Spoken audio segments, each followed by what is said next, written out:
Hi friends, আমি চলে আসলাম আমার চ্যানেলে। তোমরা কেমন আছো? আমি তো ভালো আছি, কিন্তু গরম।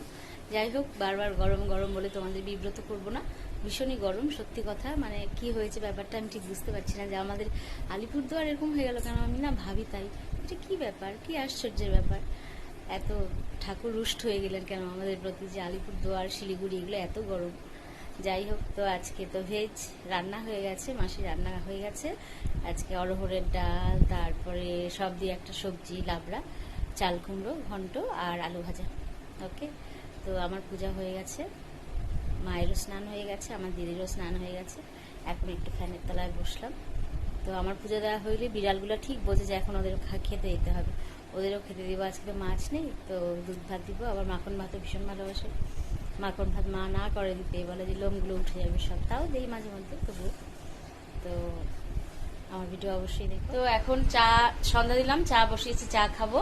তো এই যে দিদির সাথেই আছি। আর একটা কথা তোমাদের বলিনি, আমার দিদির মেয়ে মানে আমার ভাগ্নি, ও ইউটিউব ভিডিও করেছে, অবশ্যই দেখবে তোমরা। Me and you, Ravi Shukla official music video, ওটা দেখো। ওটা আমার দিদির মেয়ে আছে, মানে ওর মেয়ে, আমার ভাগ্নি আছে। ভিডিওটা অবশ্যই তোমরা দেখো। ওকে, তো এখন চা বসালাম, তারপরে চা খেয়ে তো কাজ আছেই, ঠিক আছে। তো এটা আমি ভাবছি বলবো বলবো করে, আর বলা হচ্ছে না, কবে থেকে ভুলে যাচ্ছি। তো আজকেই বললাম যে দিদির মেয়ের ভিডিওটা তোমরা অবশ্যই দেখো। ওকে, তো চা তো হয়ে গেছে, চা করলাম।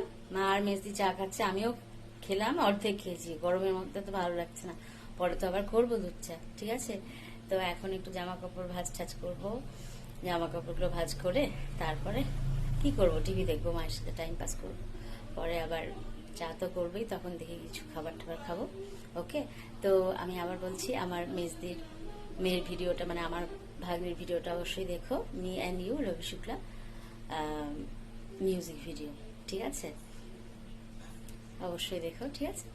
তো আজকে এটুকুই থাক, কালকে আমি আবার আসছি। টাটা, ভালো থেকো তোমরা, অবশ্যই ভালো থেকো।